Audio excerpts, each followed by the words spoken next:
Wagwan everyone, Sanjuchi here, and welcome back to the channel where it's finally Friday. It's Friday night, the start of the weekend, and what better way to start it off than talk about the madness that has been Boruto Manga chapter 52. Of course, if you were a part of the streaming I did earlier, the 3-hour stream, yo, just thanks for stopping by. Respect. I mean, that was probably my longest stream, but yo, that live reaction stream was fun. Thanks for everybody that came out. But for this video now, I want to compile my thoughts in a more concise fashion for those of you who probably don't have the time to go through the entire live stream. So, of course, be sure to subscribe for more Boruto content, especially if you're new here, guys. Support the channel. We're finally over 1,000 subscribers, so yeah. But let's get right into it. So Boruto chapter 52, Baryon Mode, has been the talk of the town for weeks now. It is one of the most anticipated chapters of the Boruto manga, with much hype surrounding Naruto's death, as well as the recent revelation that Masashi Kishimoto has returned and taken over from Ukyo Kadachi as the writer, starting with this chapter. So yeah, it's safe to say this chapter was one of the most anticipated ones. And initial impressions, I must say, again, it was a solid chapter. I feel it highlights or it showcases the new transformation from Naruto, Baryon Mode. Hopefully I'm saying it right. But yeah, Baryon Mode Naruto against Isshiki Otsutsuki, while Sasuke is Vegetarized on the sidelines, as well as some other interesting developments at the end there. But let's kind of break it down tidbit by tidbit. So we start off the chapter seeing Naruto Uzumaki in his new form. Of course, we have Isshiki questioning, why Naruto didn't use this before. And what I like about this chapter is that it answers, or at least it gives you enough information to make an argument for why this form can potentially go up against Isshiki, or at least do as well as it did in this chapter. And I appreciate even though I feel like I'm not sure, I'm kind of conflicted between who I should give credit, as I kind of feel like this chapter might have been written already, more or less. Probably Kishimoto made some changes here and there.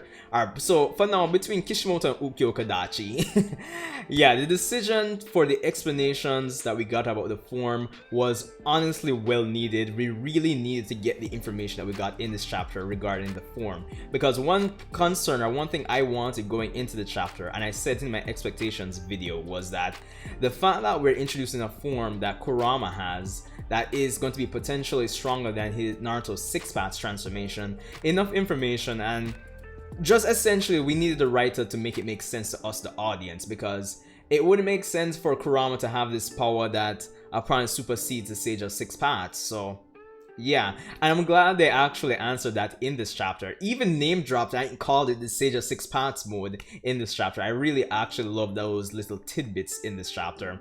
Now, we're introduced to this new chakra mechanic, this new battle mechanic regarding in this series, and I'm actually interested in seeing if it can be applied to other characters going forward. So, similar to like how you would have fusion in Dragon Ball, we have a they didn't explicitly call it that, but this is basically what it is: chakra fusion in in Naruto. It sounds wild, but it's not a case of like, say, two characters become one, like say in Dragon Ball. There are some similarities to it, because the two participants in this quote-unquote chakra fusion for this chapter are Naruto and Kurama. Of course, Kurama likens the transformation or the mechanics behind it similar to like nuclear fusion, which kind of blew my mind, because I was like, yo, I'm gonna have to read upon nuclear fusion. I kind of had an idea of what it was, but obviously since I'm not in the science I'm not a scientist, I'm not like a physicist, or I don't do physics. That's not like my career path, to say the least. So yeah, it was interesting to see that Kurama's likening it to that, and I also like that it's still within character that Naruto doesn't understand that, and he quickly simplified it to say that both their chakra pools are being used as a means of producing a new type of energy. So that was kind of wild, and even looking at it now, I kind of give credit to the chapter, because the terms baryon, this whole comparison to nuclear fusion, it is very in line with the theme of, you know, technology and science that the Boruto series actually strives for. So that was actually a good move on Kishi and Ukiyo Kodachi's part. So I definitely like that. And what makes it more believable that this form can be as powerful as it is, as Kurama puts it in the chapter, we have it that Kurama likens his six paths and his previous transformation, so, you know, kind of borrowing a pool or using a pool of chakra you have stored and just using it. This reproducing a new type of energy, and there is some context for when new chakra types or new chakra energies are used within the Naruto universe, that it produces exceptional results. Think of how they were explaining Sage Mode when it just got introduced using natural energy. That was a big boost. So having the full Nine Tails and Naruto's massive chakra pools creating a new type of energy entirely. I don't know if you can even really call it chakra, honestly. So it makes sense, and that's I think one of the biggest things I liked about this chapter.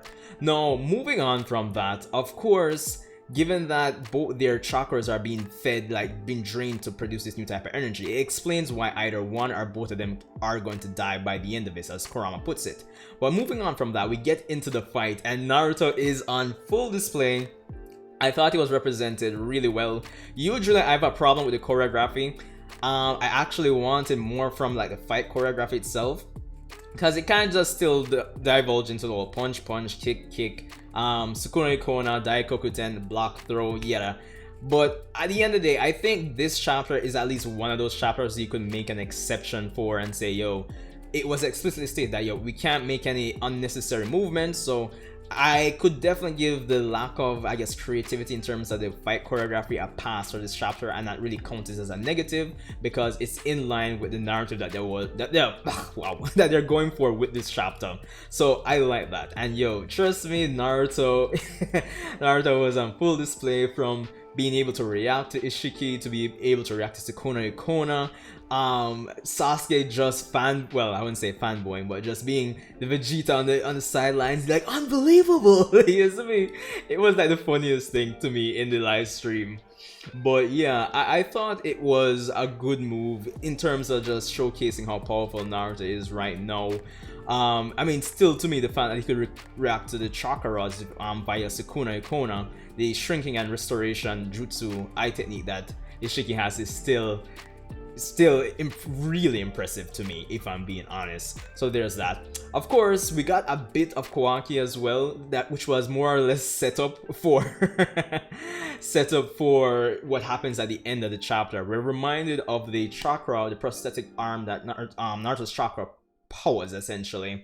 And we quickly run over back to the fight, which we actually get to see that Naruto is quickly running out of steam, and Isshiki makes the connections that, yo, this is like a life-risking, shortening kind of technique, last-ditch effort on Naruto's part, which was, pretty obvious. Of course, Sasuke realizes that Naruto's chakra keeps getting lower and lower, with Boruto watching the fight but eventually losing consciousness. So there's that. And it's at this point where we get some flashbacks to what Kurama and Naruto were talking about, in the sense that the fact that this form kind of drains their life force is to their advantage. And this is what I liked about the chapter as well, even though it wasn't like necessarily explicitly like stated or referenced. But there's some events in the Fourth Great Ninja War that makes what happens in the last section, the latter half of this chapter, much more believable. So essentially, Naruto, once he makes physical contact, or at least once his chakra, comes in contact with Isshiki, it actually drains his life, or the amount of time he has left in Jigen's body, from like 20 plus hours to less than 10 minutes by the end of this chapter.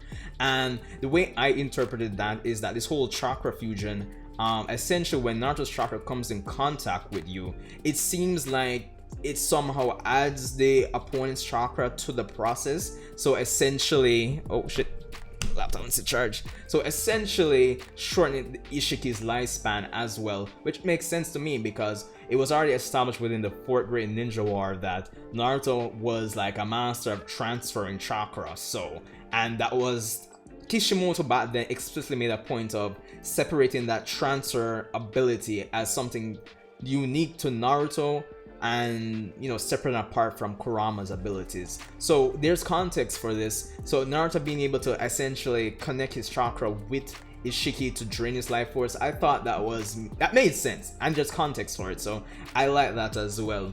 But at the same time, it was so funny, guys, because at the end of the day, Isshiki, through his connection with Naruto, essentially was able to sense Kawaki back in Konoha and basically use a space-time portal to bring him to the field, which honestly the whole chakra connection thing between Kawaki, Naruto, and Isshiki in this chapter heavily reminded me of the whole plan that Naruto, Minato, and the Nine-Tails had to transfer everybody outside of the barrier that Obito made in the war. It really reminded me of that. So that's the thing I like about this chapter, is that even though we're introducing these new mechanics, these new things mid-chapter, whatever the case may be, there is context for it. I'm not the kind of guy that likes where the author continually leaves everything up to the interpretation of the audience or who's reading.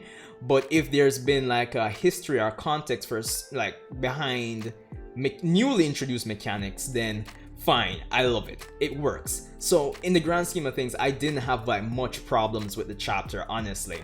And of course, by the end there, we have Momoshiki taking over Boruto's body, so we have a major cliffhanger and setup for next chapter, where we now have Kawaki on the field and ready and primed for Isshiki to implant a new karma. We have both Isshiki and Naruto's lives draining, even though based on Kurama's descriptions in this chapter, there might be hope for Naruto yet, but I have a theory on how that's going to go. More so an extension on my previous Kawaki saves Naruto theory, which I still think is going to happen. So yeah, but I'm kind of sticking to just this chapter alone. But yeah, for the most part, I really enjoyed the chapter. It's really introduced and aligned itself with the theme of the Boruto series through these newly introduced mechanics, which makes sense, and there's context for a lot of things that happen within the chapter, from the chakra connections between Isshiki and Naruto. And yo, it was just fun seeing Naruto actually, you know, finally get the upper hand on Isshiki. Of course, I'm still kind of disappointed in Sasuke, but I'm hoping by the time chapter 53 and beyond rolls around, Kishi will kind of warm up to, you know, fully seating himself in the right behind the pen, and hopefully Sasuke will get something, you know, get a warranty. Now, his warranty for his Rinnegan is expired, so we'll just have to see with him, guys. But yeah, definitely a solid chapter, not much problems for me. Of course, if I did miss something, like if I overlooked, we can talk about it in Discord or in the comment section. But not much problems with the chapter. Definitely loved every second of it. It was just hype. I mean, my only gripe would have been the choreography, but as I said, there is like some things that align with the narrative for why the choreography couldn't have been as dynamic as we'd have wanted it to be. But even so, I still think when it comes to the anime, we'll still get something over the top more than lightly. So yeah, but the stakes are there. There's a sense of progression, like every chapter, naturally, that which is how it should be, but there's literally a sense of progression, stakes, there's a time limit, like everything is just going to shit, and it's just all over the place in the best way possible, with some interesting interesting showdowns and I guess conclusions to be drawn, or you know, to look forward to for the next chapter. For all intents and purposes, the only problem, or the main problem with this chapter, was that it ended. So yeah, but that's all I have for, you know, my thoughts, like my more concise review for this chapter, guys. Definitely loved it. If you haven't read chapter 52, definitely check it out. And again, thanks for, you know, if you participated in the stream, and if you subbed, then welcome to the Uchiha community. We actually have warranty on our Renegans here. So yeah. But yo, thanks for tuning in, guys. Be sure to subscribe if you're new here for Boruto content, and I'll see you in the next Boruto, well, the 1,000,001 Boruto discussions that we have planned in the coming days. So see you guys. Stay safe, enjoy the weekend.